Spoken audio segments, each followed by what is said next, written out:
The executive floor of Wallace Dynamics shimmered in morning light, all polished steel and expensive glass.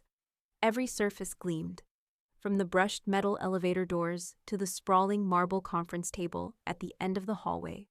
I moved quietly, mop in hand, making my way past modern art sculptures and motivational quotes framed in chrome. Behind one of the doors, my Uncle Roger's voice floated out, casual and commanding. He was prepping his son Zach for a high-stakes investor pitch, and judging by the sound of it, they were confident. I paused just outside to empty a trash bin, careful not to interrupt the performance. "Jenna's here early again," Roger said loud enough for me to hear. "Make sure she doesn't leave streaks on the glass this time." Zach didn't respond. He was probably buried in his phone, checking stock prices or swiping through something that didn't matter. I straightened the chairs in the waiting lounge, each movement practiced and invisible. The receptionist glanced up briefly and gave a quick nod, the kind reserved for people who don't count. I returned it with a neutral smile and continued wiping fingerprints from the entrance doors. To them, I was just the cleaning lady. 40 hours a week, plus weekends if someone spilled coffee or left fingerprints on the executive glass. I wore faded gray scrubs and sensible shoes, and I kept my eyes down. It was easier that way. Roger stepped into the hallway, straightening his jacket with the kind of self-importance that comes from having something you never really earned. He barely looked at me as he passed. "Big day, Jenna. Don't forget to scrub the conference table. We've got real players coming in." I nodded without looking up. The rag in my hand was damp and smelled like lemon disinfectant. I focused on a smudge on the window, rubbing until the surface reflected everything around me, including my own quiet expression. Behind me, Roger's voice dropped to a mutter. "Investors don't need to see staff lurking around. Make sure she stays out of the frame when they arrive." Zach chuckled. Harmless, maybe, but the kind of laughter that sinks under your skin and stays there. The elevator pinged. I gathered my supplies and pushed the cart toward the stairwell, moving slow and steady like always. No one questioned where I went. No one ever did. And that really was the whole point. They didn't see me. Not who I used to be, not who I really was now. They didn't recognize the last name on the company's original patent. They didn't remember the girl whose father built this company in a basement with a secondhand computer and a box of dreams. But I remembered. Every detail, every word, every contract signed without our knowledge. I remembered the day we lost everything and the way Roger smiled as he offered my mother tissues she didn't ask for. Now, a decade later, I walked these halls again, mop in hand and silence in my pocket. But things had changed. I had changed. As I stepped into the janitor's closet, my fingers brushed the edge of a locked drawer near the bottom. Inside was a file no one knew existed. My name was on the folder, and the future of Wallace Dynamics sat quietly inside it, waiting. They still thought I was the cleaner. Let them. The truth was, I had never stopped cleaning. I was just getting ready to own the entire building. 10 years ago, I stood in the cold hospital corridor with a styrofoam cup in my hands, watching my mother stare blankly at the floor. My father's body was still warm in the next room. A stroke, they said. Quick, sudden, irreversible. Alan Wallace had been many things to many people. Visionary, builder. The man who took code and turned it into a company. But to me, he was just Dad. The one who let me sit on his lap while he wrote software. The one who promised we'd run Wallace Dynamics together one day. I was 22 when he died, just out of college with a diploma still rolled up in a cardboard tube. I didn't understand boardrooms or shareholder votes. I trusted people I shouldn't have. Most of all, I trusted my Uncle Roger. He arrived 2 days after the funeral with flowers and folders. He sat at our kitchen table and told my mother she looked tired, worn out, not herself. Then he said he would handle everything, just until we got back on our feet. At first, it seemed like he really meant it. He showed up early to meetings, wore a suit every day, and told people the company was still in good hands. He even let me sit in on a few presentations, though I was always told to stay quiet, just observe. Then the tone shifted. Board members I'd known since childhood stopped answering my calls. Documents began showing up late or not at all. One morning, I walked into the office to find my access badge deactivated. The buyout happened fast. Too fast. A vote was called while my mother was still in counseling, still wearing black to bed. The final paperwork came with a smile and a soft voice. Roger said this would keep the company stable. He called it a temporary reorganization. He leaned over and patted my mother's hand as she cried. Tech isn't really a place for emotional women anyway, he said. I was standing right there. He didn't even flinch when he said it. I left the office that day and never came back. Not for a long time. For a few months, I didn't do much of anything. I slept too much. I cried over burnt toast. I stared at emails I never answered. Then, one night, I saw a woman scrubbing floors at the university library. She looked like she hadn't slept in a week, but there was something steady in her hands, something that said she still had a plan. That image stuck with me. I got a night job at a warehouse, then another one cleaning offices. I didn't tell anyone I had a business degree. It didn't matter. No one asked. During the day, I enrolled in community college, took programming classes, took accounting, slowly. I built the skills I should have had before, the ones I would need next time. I learned how to read financial statements like novels. I studied how venture firms moved their money. I started attending tech conferences in old blazers and borrowed shoes, slipping into side rooms and networking events with a fake company name on my badge. I stopped answering family calls after a while. I didn't need the pity or the fake kindness. I kept my head down and my profile low. The less they noticed, the better. When I turned 27, I formed an LLC called Blue Harbor Capital. It didn't have any assets yet, just a mission and a mailing address. But it was mine. Every time I walked into a building with a mop bucket, I carried more than cleaning supplies.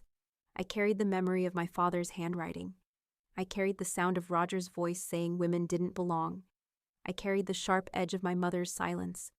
Some nights, I'd finish a shift at midnight and then spend 3 more hours reviewing investor filings. I kept a spreadsheet of Wallace Dynamics acquisitions. I followed every press release, every leadership shakeup, every product launch that flopped. People think revenge is loud, angry, fireworks, and shouting matches. But the truth is, mine was built in silence, in those long hours alone with nothing but spreadsheets and bleach. I didn't want to destroy Wallace Dynamics. I wanted to reclaim it. I wanted to walk back into those glass hallways one day, not with rage, but with receipts. So I stayed quiet. I kept working. And I waited, because when the time came, I wasn't going to knock on the door they closed in my face.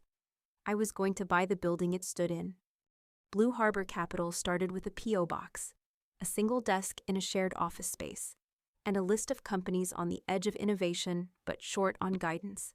I chose my first investments carefully, clean, modest ventures that no one paid much attention to but had real potential buried under weak management. By the time I turned 30, I had a small team of analysts, all working remotely. Most of them never met me in person. That was intentional. I didn't need loyalty built on charisma. I needed results and discretion. Using a series of shell companies and private holding structures, I began buying shares in Wallace Dynamics, just a few at a time, just enough to stay under the radar. I knew how their internal systems worked. I knew what they tracked and what they didn't. Over the years, I made quiet moves, bought stakes through silent partners, used holding names that wouldn't raise questions. Every quarter, a little more of what was stolen came back to me. No one questioned it. Why would they? I wasn't even supposed to be in the room. Most people still thought I worked for a janitorial subcontractor. Some weeks, I actually did. I kept my licenses current, kept my uniform pressed, kept my badge low on my chest. That invisibility gave me access to cubicles, to meeting rooms, to whispers in the break room when people thought no one else was around. I learned more from overhearing careless conversation than I ever did from public records. About a year ago, the cracks in Wallace Dynamics began to widen. Missed deadlines, a botched product rollout that lost them 3 major clients, employee turnover that looked more like an exodus. I didn't need insider information to know they were bleeding. But I had it anyway. 6 months ago, I took a cleaning job in their downtown San Diego building under a different name. Night shift, 5 days a week. I had no official reason to be there. That was the point. I saw the files left open on monitors. I read post-it notes on desk drawers. I watched engineers get walked out in tears while Roger and Zach posted vacation photos from wine tours and ski resorts. I found shredded documents and pieced them back together. I copied USB drives left on break room tables. Every scrap of carelessness became another page in my case file. The real shock wasn't how dirty their floors were. It was how much dirt lived in their books. Wallace Dynamics had been inflating revenue projections for over a year. They listed overseas assets that didn't exist and counted short-term loans as long-term gains. On paper, it looked stable. Behind the scenes, it was a house of cards. They had no idea someone was watching, that the quiet woman mopping under their feet was tracking every lie, every number, every signature. I didn't gloat, I didn't even smile. That wasn't the plan. The plan was ownership, quiet, legal, absolute. Through Blue Harbor Capital, I acquired enough shares to reach a controlling interest once one final batch transferred. That last stake belonged to a retiring partner who had no idea who I was. He just wanted out. I gave him a fair offer. He signed it in blue ink and thanked me for the discretion. A week later, I stood in my small office, contract in hand. My mother sat across from me in the same chair she'd cried in years ago, now wearing a quiet confidence that matched my own. She didn't say much, just nodded, once, slowly. They never saw it coming. That was the beauty of it. All this time, they believed I disappeared, that I faded into the shadows.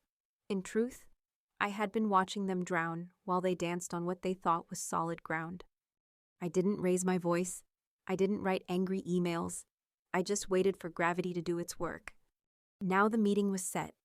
Roger had reached out to Blue Harbor through a broker, asking if we'd consider rescuing Wallace Dynamics. He still didn't know who owned the firm. I said yes, because I didn't want to punish him. I wanted to face him, quietly, completely, from the other side of the table. The empire I built wasn't flashy. It didn't need to be. It just had to be real, unshakable, and mine. I wasn't coming back for revenge. I was coming home to reclaim what had always belonged to us. And I was bringing every receipt. The boiler room sat quiet beneath the buzz of Wallace Dynamics, humming faintly from the pipes above. I slipped through the maintenance corridor like always. Badge clipped low, head down. No one paid attention to the cleaner taking the back stairs. My locker was wedged behind a stack of dusty supply bins, its metal handle worn smooth from habit. I opened it slowly, not from fear, but from reverence. This was a ritual now. Inside hung a black blazer, pressed and shaped to fit like it had been made just for this hour. I reached for it with steady hands, brushing aside the folded scrubs I had worn through 100 empty nights. Beneath the blazer sat a leather folio, heavy with signatures and sealed copies. My phone buzzed once. I didn't need to check the name. The message read only, "It's ready." I exhaled once, slow and even, and laid the folio on the narrow bench. The silence in the room settled around me like an old friend. I had walked this path so many times in my mind.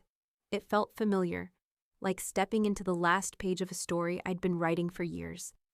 I peeled off the gray uniform one button at a time, folding each piece carefully, not because I'd need it again, but because it felt right to leave things in order. The air was cool against my skin as I stepped into the dark slacks and tucked in the ivory silk blouse. Clean lines, sharp cuffs, nothing flashy, but nothing forgettable.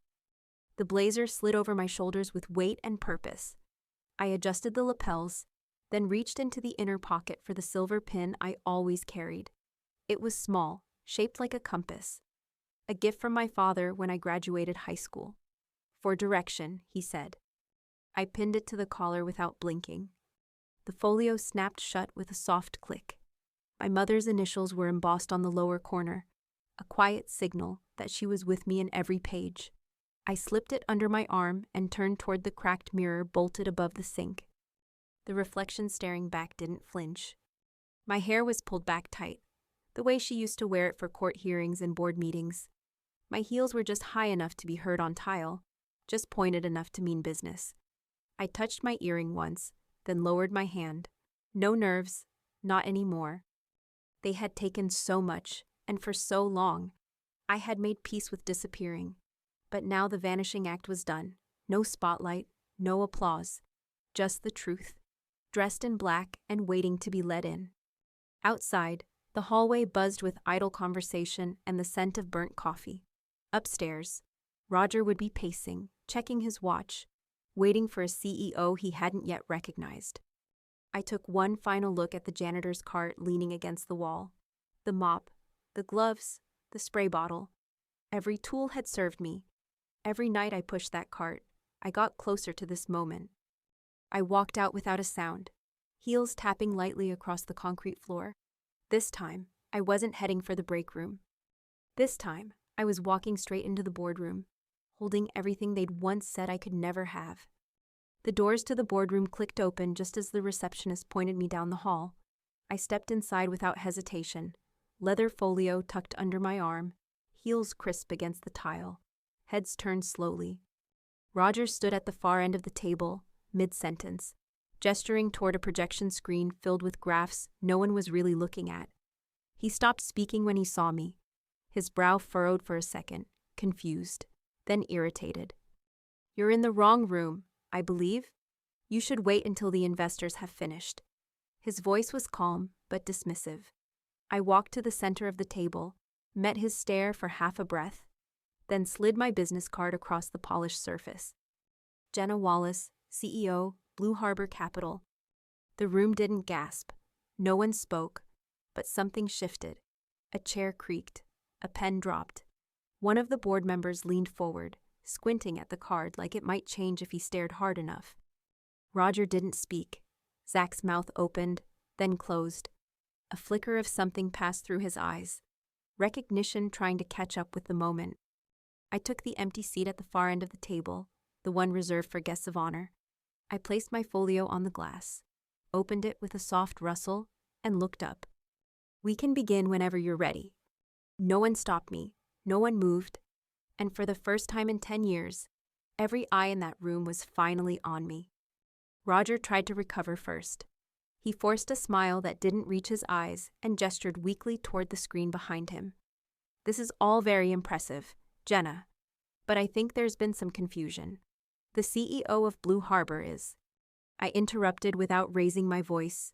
"That's me." I turned the folio toward the nearest director, letting the contract slide into place. "I've been building Blue Harbor for the past 7 years.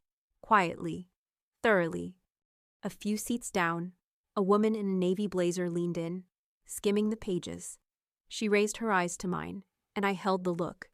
"We invested through subsidiaries. We acquired assets.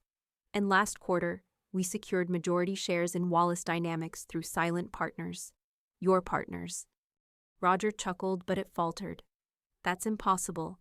We keep a tight shareholder structure." I closed the folder and met his stare. Not tight enough, and not honest. I reached into the next pocket and pulled out a second folder. Inside were flagged financial statements, flagged by me, pulled from open files on unsecured desktops, sometimes copied from printouts, tossed in unlocked bins. I laid them out like playing cards. Shell companies, creative accounting, payroll records that showed layoffs disguised as resignations, overseas investments that never existed. One of the board members, a man with graying temples and a deep frown, whispered something to the man beside him. Roger's voice rose slightly, a tremor edging in. "This is nothing but a smear job. You're just angry because of what happened to your father. That's not a crime." "No," I said, folding my hands. "But falsifying revenue reports is. So is misusing employee retirement funds and misleading investors during an active funding round." I tilted my head. "That last one is a felony, by the way." He looked toward Zach, who had gone pale. Zach's phone slipped from his hand and hit the table with a dull clack. No one moved to pick it up. "You don't have the authority to be here," Roger snapped. "The board hasn't even approved this meeting." I nodded toward the door. It opened quietly, and my mother stepped in. She wore a soft gray suit and a silk scarf I hadn't seen in years. Her heels didn't make a sound, but everyone heard her enter. She walked to the head of the table and placed a thick binder in front of Roger. "We don't need board approval. The shares you pressured me to sell were never lost." She tapped the final page. "Blue Harbor holds controlling ownership as of last week. Jenna just made it official." Roger stood abruptly. "You can't do this. You're firing us." "No," I said calmly. "I'm reclaiming what's mine." The room went still. No one argued. No one laughed. The weight of the moment dropped like a curtain. 2 security officers stepped inside and stopped behind Roger and Zach. Their badges matched the company logo, now engraved on my card. I nodded once. Roger sputtered. "You're destroying this family." My mother lifted her chin. "Was it family when you cut us out before your brother's funeral was over?" Zach stood, voice cracking. "She's just a janitor." I turned to him. "Correction. I own the facilities company you outsourced to, and I own the firm you've been courting for 6 months. As of today, I also own this one." I stood slowly and tapped the screen behind me. It shifted to Blue Harbor's portfolio. Hundreds of millions in managed capital, dozens of partnerships, and now, headline bold across the top, "Controlling Interest Wallace Dynamics." Roger's face drained of color. He looked smaller somehow, lost. I reached for my folio and slid it shut. This company will be rebuilt, not just structurally, ethically. Security moved forward, gentle, professional, silent. Roger didn't resist. Zach hesitated, then followed. As they passed me, neither one spoke. I turned to the board. "We'll review all active contracts and clean out the books. There will be transparency, stability, real leadership." One by one, the directors nodded, some hesitant, some relieved. And just like that, the empire they thought was untouchable slipped quietly into my hands. I didn't yell. I didn't gloat. I just came home. The boardroom emptied slowly, one chair at a time. A few lingered, shaking hands, murmuring cautious congratulations. Most left quietly, glancing back once like they still weren't sure what had just happened. I stayed behind and laid out a new agenda: short-term audits, internal communication reviews, a restructuring plan that prioritized transparency and brought back the engineers who'd been pushed out. They listened differently now, not just because I had power, but because I had clarity. No more smoke and mirrors, no more decisions made in shadows. This company would be rebuilt from the inside out, with honesty and care, the way my father always intended. By dusk, I was the last one in the building. The sun sank behind the skyline, casting soft orange over the empty desks and silent halls. The place felt different already, not fixed, not whole, but quieter. I unlocked the office at the far end of the floor, his office. The nameplate was still there, slightly tarnished, tucked in the drawer where someone had tried to forget it. I set it back on the desk without saying a word. The air in that room held a kind of stillness I hadn't felt in years. I lowered into the chair and closed my eyes for a moment, letting the silence fill the spaces where bitterness used to live. I wasn't angry anymore. I was just tired and thankful. The carpet was different, the desk too, but the window hadn't changed. It still framed the skyline the same way it did the night he first brought me up here. I remembered standing beside him, shoes too big, heart too full. My phone buzzed. A quiet message from IT confirming the last of the old access accounts had been deactivated. Roger wouldn't be coming back. Neither would the version of me who once watched this room from behind a mop. There was a knock. My mother stepped in, 2 champagne flutes in one hand and a soft smile on her face. She didn't speak right away. She just handed me the glass and sat across from me in the chair Roger used to claim like a throne. "He would be proud," she said. "And not just because you won, but because you never stopped doing things the way he taught you." I felt it then. Not victory. Peace. It settled in quietly, like dusk over the skyline. A kind of calm I didn't think I would ever earn. We didn't toast out loud. We just clinked glasses once and let the bubbles rise. The moment didn't need big words. Just presence, just breath. Later, I stood by the window alone. The city blinked beneath me, soft and alive. I remembered the nights I used to stand there with bleach on my hands and ambition in my chest. None of those hours were wasted. Every silent shift, every quiet decision, every missed call and small choice. They had led me here, to the same building, the same office, but not the same story. This one belonged to me, and I was going to write the next chapter differently, with care, with integrity, and with the kind of quiet strength that doesn't need to be seen to be real. People talk a lot about power. They think it's loud, fast, something you seize in a flash of noise and force. But I've learned that real power doesn't always announce itself. Sometimes it waits in the quiet corners. It listens more than it speaks. It watches the people who think they've won and simply takes notes. Being underestimated can feel like a curse at first, like a weight pressing against your ribs. But if you sit with it long enough, if you stop trying to shout over it, you realize it can be your sharpest edge. They saw a janitor. I saw an opportunity. Every room I entered invisible gave me something they could never take back. Time, perspective, data.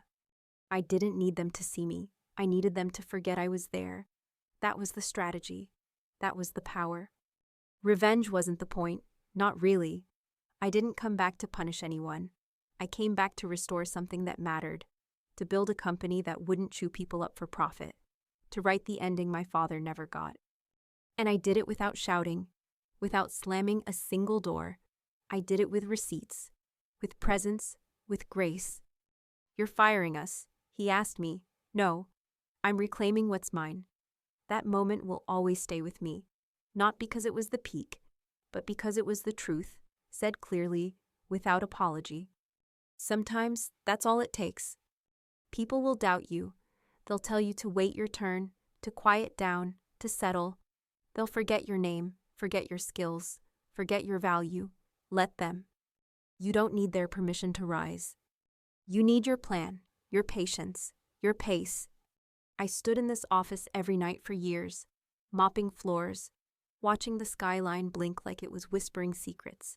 And every shift, I got a little closer. Success didn't come in a single strike. It came in layers, in late nights, in studied calm, in letting my work speak louder than my history. And now, when I look out over this city, I don't see what I lost. I see everything I rebuilt. I see the people we're going to bring back. The systems we'll make stronger. The stories we'll rewrite from the ground up. This isn't just about Wallace dynamics. It's about every person who's ever been told they don't belong in the room. It's about the power of showing up anyway. Sometimes revenge is loud, flashy, but sometimes the best kind is quiet. It walks in calmly, signs the ownership papers, and smiles when the door closes behind the people who once closed it on you. The sweetest success isn't winning big, it's winning without becoming them. So here's to the quiet ones, the overlooked, the dismissed, the ones people step past on their way to the top. Raise your glass with me, to patience, to strategy, to building your own table when they won't give you a seat. And if you've ever been made to feel small, I want to ask you something. What would you do if they stopped looking at you long enough for you to rise? Because that moment might be closer than you think.